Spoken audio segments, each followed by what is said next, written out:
Dear learners, viewers, and honorable guardians, Assalamu alaikum. I am Shirin Akhtar, assistant teacher, Santosh Jahnavi High School, Santosh, Tangal. Dear learners, how are you? Hope you are well and you are waiting for the class. Welcome to my class. Today, our topic is uses of preposition. Let's start our topic. Dear learners, in the previous class, I discussed about preposition, its definition, and the introduction of some prepositions. And now today, I shall discuss about the uses of preposition. It's a very important topic for you. Although you have not, for the class 8 students, আমি অষ্টম শ্রেণীর ছাত্রছাত্রীদের জন্য এটা বলতে চাচ্ছি যে তোমরা হয়তো ভাবতে পারো যে মানে এইখানে মানে প্রিপোজিশনের ইউজটা তোমাদের আলাদাভাবে ওইভাবে বলা নাই, কিন্তু দেখবা যে তোমাদের যে অন্যান্য শূন্যস্থান আছে, অন্যান্য ফিল ইন দ্য গ্যাপ আছে, সেই ক্ষেত্রে তোমাদের প্রিপোজিশনের ইউজ আছে. So it's useful for you although and also for the students of 9 and 10. So all of you can attend the class. So let's start our lesson. এখন আমরা তো জানি যে এই প্রিপোজিশনটা আমরা কেন ব্যবহার করে থাকি. প্রিপোজিশন আমরা ব্যবহার করে থাকি মানে সেন্টেন্সকে to give a meaningful sense to the sentence. We use preposition. Again, if we want to extend a simple sentence without using any conjunction, then we have to use preposition. For example, আমরা যদি লিখি যে he plays football, then here there is no use of preposition. এখানে প্রিপোজিশনের কোনো use নাই, কারণ এখানে আমার দরকার নাই. I need no use of preposition. Say football খেলে, কিন্তু এইখানে এই সেন্টেন্সটাকে যদি একটু এক্সটেন্ড করা হয়, সে মাঠে ফুটবল খেলে, তখন আমাকে কি করতে হবে, একটা প্রিপোজিশন এখানে দিয়ে তারপরে ইন দ্য ফিল্ড. এখন আমি যদি বলি যে আরেকটু বড় করতে যাই, সে মাঠে ফুটবল খেলে, এটাকে আরেকটু বড় করতে যাই, সে বিকালবেলায় মাঠে ফুটবল খেলে, তাহলে কি আরেকটা প্রিপোজিশন ইন দ্য আফটারনুন বিকালবেলায় মাঠে ফুটবল খেলে. এইটাকে যদি এই সেন্টেন্সটাকে যদি আরও বড় করতে চাই, if I want to extend the sentence more, then I have to use another preposition. যে বিকালবেলায় সে স্কুল থেকে ফেরার পর বিকালবেলায় মাঠে ফুটবল খেলে, তাহলে আমার সেন্টেন্সটা কি হলো, আরও বড় হলো. সেক্ষেত্রে আমাকে আরেকটা প্রিপোজিশন, সেটা হচ্ছে after returning from school. After returning from school, school থেকে ফেরার পর সে বিকালবেলায় মাঠে ফুটবল খেলে. সো এখানে আমরা দেখতে পাচ্ছি যে কি, যে মানে এই সেন্টেন্সটাকে যদি আমি এক্সটেন্ড করতে যাই, আস্তে আস্তে বড় করতে যাই, তাহলে আমাকে কি দ্বারা, এবং এটা কি, it is a simple sentence. As it is a simple sentence, we can't use another conjunction. যেহেতু সিম্পল সেন্টেন্স এবং এখানে আমরা কোনো কনজাংশন, অন্য কোনো কনজাংশন ব্যবহার করতে পারছি, সেই কারণে এখানে কি আমরা প্রিপোজিশনের ইউজ করতেছি. তাহলে এই প্রিপোজিশনের ইউজটা হচ্ছে দুই রকম. There are two kinds of use of preposition. একটা হচ্ছে মানে অর্থ অনুসারে বিভিন্ন প্রিপোজিশনের ব্যবহার. আরেকটা হচ্ছে অ্যাপ্রোপ্রিয়েট ইউজ অফ প্রিপোজিশন. দেখা যায় যে আমরা বিভিন্ন প্রিপোজিশনের বিভিন্ন ওয়ার্ডের সাথে একই প্রিপোজিশন বা বিভিন্ন প্রিপোজিশন ব্যবহার করে ভিন্ন ভিন্ন অর্থ প্রকাশ করা হয়। আবার দেখা যায় যে অনেকে কি করে একই অর্থে ভিন্ন শব্দের সাথে ভিন্ন ভিন্ন প্রিপোজিশন ব্যবহার করে থাকে। সেই ক্ষেত্রে কি হয়, এই ক্ষেত্রে আমাদের মানে অর্থের তারতম্য হয়, ভুল ভ্রান্তি হতে পারে। এই জন্য কি করা হয়েছে, প্রথাগতভাবে মানে নির্দিষ্ট ওয়ার্ডের সাথে নির্দিষ্ট প্রিপোজিশন যোগ করে মানে মানে অর্থ প্রকাশের জন্য ব্যবহার করা হয়েছে। এই জন্য সেই ইউজটাকে বলা হয় অ্যাপ্রোপ্রিয়েট প্রিপোজিশন। তাহলে আজকে আমরা জানবো কিছু প্রিপোজিশনের হচ্ছে মানে মিনিং অনুসারে, অর্থ অনুসারে কিছু প্রিপোজিশনের ব্যবহার। প্রিপোজিশন তো ইটস এ হিউজ ম্যাটার, এটা একটা বিশাল বিষয়, মানে অনেক বড় ব্যাপক। মানে আমি আজকে চেষ্টা করব কিছু প্রিপোজিশনের মানে কয়েক অর্থ অনুসারে এদের ব্যবহার তোমাদের দেখিয়ে দেওয়ার জন্য। আচ্ছা, যে প্রিপোজিশন আমরা তো অনেক সময় দেখা যায় যে ওই যে বাংলা বিভক্তি কে রে দিগকে, তারপরে হচ্ছে র এর, এ সমস্ত অর্থে আমরা বিভিন্ন বিভক্তি ব্যবহার করি। প্রিপোজিশন কিছু প্রিপোজিশন আছেতে কি হয়, এই মানে বিভক্তি অর্থে প্রিপোজিশন ব্যবহৃত হয়ে থাকে। For example, hair at in এটা মূলত কি অর্থে ব্যবহৃত হয়ে থাকে, অ এ তে, এই বিভক্তি এই সমস্ত অর্থে এই অ্যাট অথবা ইন ব্যবহৃত হয়ে থাকে এই ক্ষেত্রে। আর মূলত এর হচ্ছে অ্যাট ইন, এর মূলত ব্যবহার হচ্ছে মানে আমরা মূল অর্থ বলতে পারি যে ভিতরে বা মধ্যে। এই কারণেই আমরা অ এতে এটা ব্যবহার করেছি, ভিতরে বা মধ্যে অর্থে কি হয়, এই অ্যাট ইন প্রিপোজিশন ব্যবহৃত হয়ে থাকে। আবার এটা দেখা যায় যে বিভিন্ন ক্ষেত্রে ব্যবহৃত হয়, in case of time, in case of place etcetera, মানে টাইমের ক্ষেত্রে, প্লেসের ক্ষেত্রে অথবা অন্যান্য ক্ষেত্রে অ্যাট ইন ব্যবহৃত হয়ে থাকে। ফর এক্সাম্পল, ইনটা ব্যবহৃত হয় সাধারণত বড় ক্ষেত্রে, মানে বড় সময় বা বড় প্লেস, এই ক্ষেত্রে we use in. For example, he lives in Dhaka. Here ঢাকায় যে বিগ প্লেস, বড় একটা জায়গা, এর পূর্বে আমরা ইন শব্দটা, in preposition, we have used in preposition here. Again here Tangail হচ্ছে একটা ছোট জায়গা, অপেক্ষাকৃত ছোট জায়গা, সুতরাং এর পূর্বে আমরা কি ব্যবহার করেছি, at. He lives at Tangail. এখন এই ক্ষেত্রে দেখা যায় যে একই সেন্টেন্সে, in the same sentence there are two places. একটা সেন্টেন্সে দেখা গেল যে দুইটা প্লেসের নাম উল্লেখ আছে, সেই ক্ষেত্রে আমরা কি করব, সেই ক্ষেত্রে অপেক্ষাকৃত, আমরা তো এখানে অ্যাট টাঙ্গাইল মানে টাঙ্গাইল ছোট দেখে অ্যাট ব্যবহার করেছিলাম, কিন্তু দেখা যাবে যে এখানে কি, যে হি lives at Thanapara in Tangail, তাহলে আমরা এখানে ইন ব্যবহার করলাম কেন, হোয়াই?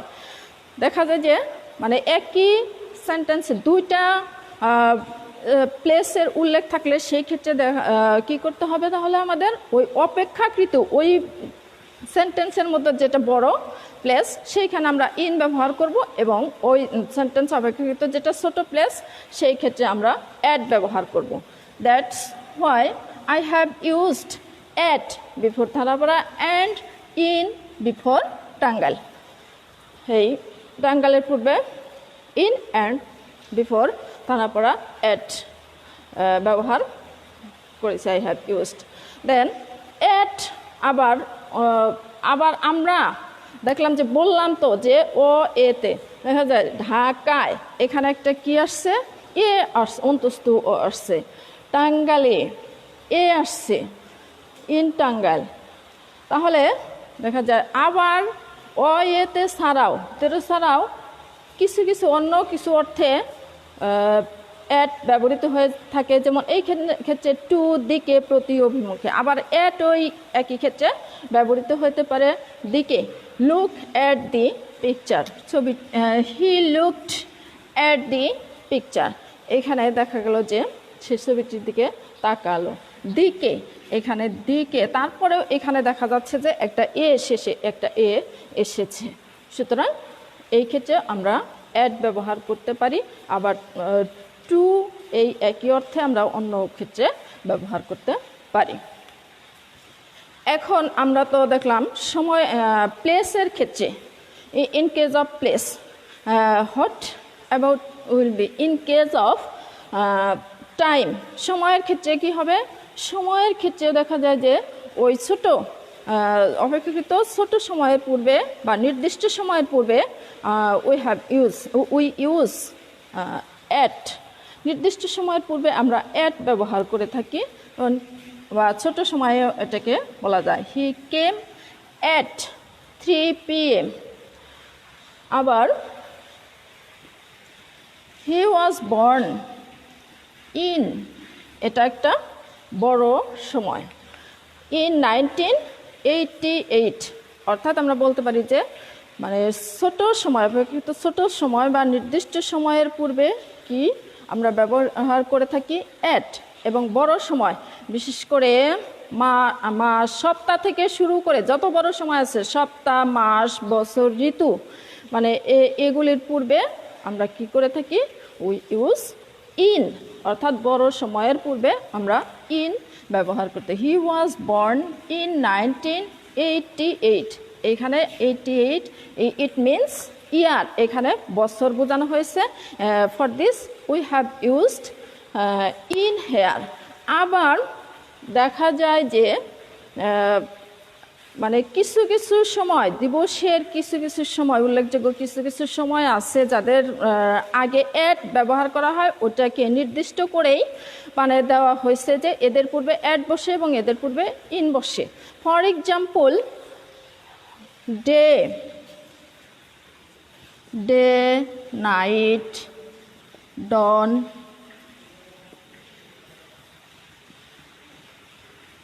ডাস্ক,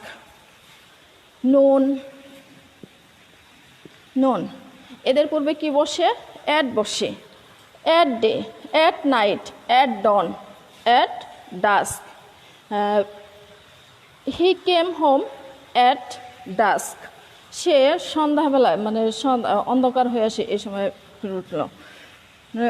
এরকমভাবে এই সমস্ত কয়েকটা ওয়ার্ড আমাদের এগুলি কি করা আছে, মানে সিলেক্ট করা আছে, নির্দিষ্ট করা আছে যে এদের পূর্বে সবসময় কী ব্যবহৃত হবে?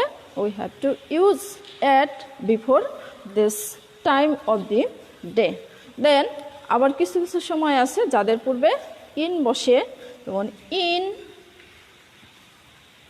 The morning, in the morning, in the evening, in the evening, in the afternoon, in the afternoon, morning, evening, afternoon, এই দিবসের এই তিনটা ভাগ, এদের পূর্বে অবশ্যই আমাদেরকে ইন ইউজ করতে হবে। We have to use in before them, and we should remember that if in is used before any time, we have to use the before the time. For example, in the morning, in the evening, in the afternoon. Okay, dear students, এখানে আমরা কি দেখলাম যে in, at, in এর কিছু ব্যবহার আমরা এখানে দেখলাম যে কিভাবে, কোথায়, কিভাবে অ্যাট এবং ইন আমরা ব্যবহার করব। তারপরে দেখা গেল যে টু, ইন টু, এটাও ওই একই ক্ষেত্রে এতে, অর্থাৎ ভিতরে বা মধ্যে, এই অর্থে এটা ব্যবহৃত হয়। এবং তাছাড়াও কিন্তু সেটা কিভাবে, মানে স্থিতিশীল অবস্থা না। ইন আমরা ব্যবহার, ইন আর ইন টু এর মধ্যে ডিফারেন্সটা হচ্ছে, মানে ইন আমরা স্থিতিশীল অবস্থায় ব্যবহার করে থাকি, আর ইন টুটা ব্যবহার করে থাকি হচ্ছে গতিশীল অবস্থার। When the thing is with motion, অর্থাৎ গতির মধ্যে থাকে, গতিশীল অবস্থা বা রূপান্তর, এক অবস্থা হইতে অন্য অবস্থায় পরিবর্তন বা রূপান্তর, এই ক্ষেত্রে আমরা কি ব্যবহার করে থাকি? We use here into. For example, difference, there are two sentences and it indicate difference between in and into. Here, in the students are in the class. এখানে হচ্ছে ক্লাসে আছে, ছাত্ররা ক্লাসে, ক্লাসের ভিতরে, তাহলে কি বোঝাইলো? এটাও ভিতরে বোঝাইলো, অর্থাৎ এ মধ্যে, ভিতরে বোঝাইলো, কিন্তু এটা ক্লাসে অবস্থান করতেছে। এখন পরের সেন্টেন্সটা, the next sentence is the students entered into the class. ক্লাসের ভিতরে প্রবেশ করলো, তাহলে এটাও ভিতরে, এটাও ভিতরে, ইন। কিন্তু এখানে স্থিতিশীল অবস্থায়, এখানে ইন ব্যবহৃত হয়েছে কোন অবস্থায়? স্থিতিশীল অবস্থা, এবং এটা গতিশীল অবস্থা বলে এখানে কি ব্যবহার করা হয়েছে? আমাদের into, we have used here into, এটা আমরা ব্যবহার করেছি। আর দেন another example, he jumped into the river. দেখা গেল যে কি নদীতে ঝাঁপ দিল, কি ভিতরে, এখানেও এ নদীতে, অর্থাৎ ভিতরে বা এ, কিন্তু এটা কি গতিশীল, ঝাঁপ দিল।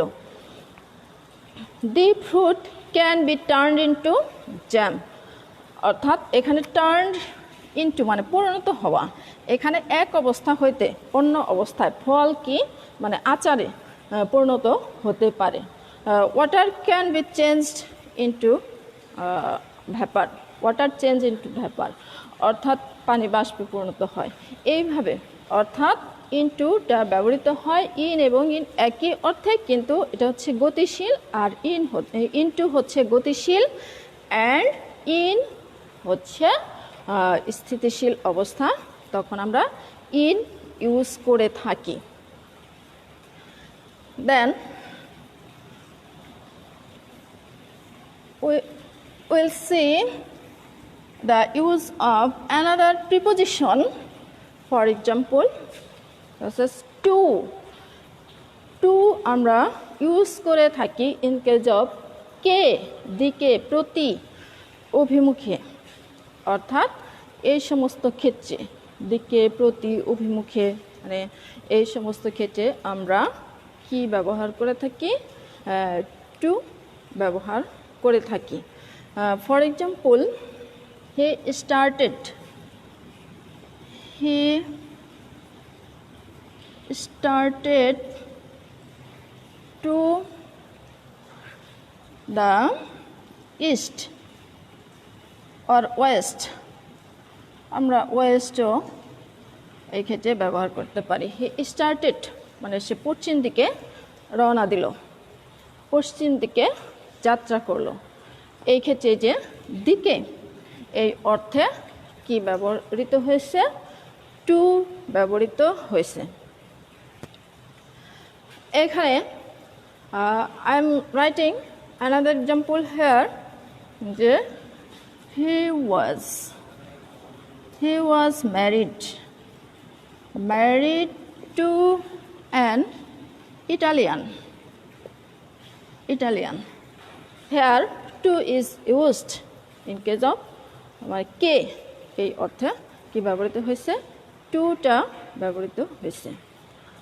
So dear students, we have more and more use of preposition, but our time is short, so I shall come to you next class with the use of preposition. Till then, keep well, stay at home, and keep safe and sound. Thank you.